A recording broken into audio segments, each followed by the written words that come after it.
Alright, we have a 2022 Mitsubishi Triton, just in for a basic service.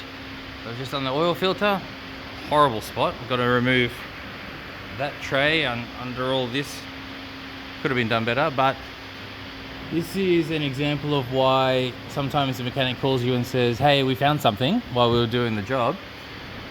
So firstly, I can't really see it very well, but we've got a lot of soot and everything up here.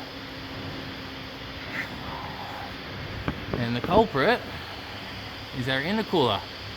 So we can see it's leaking from here.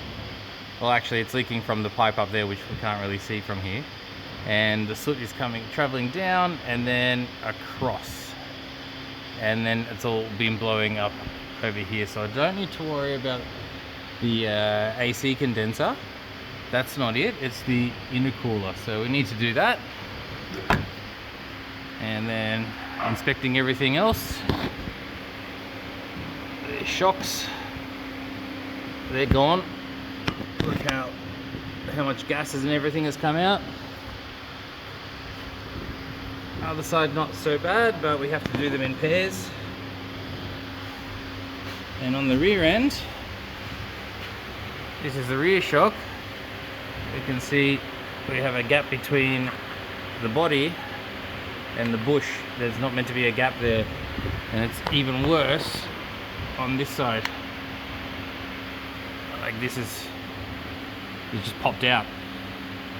So I appreciate that there are some mechanics who take advantage of the fact, but the reality is sometimes it's actually true when they call you to tell you you need to spend more money on your car, unfortunately. So everything else is looking all right.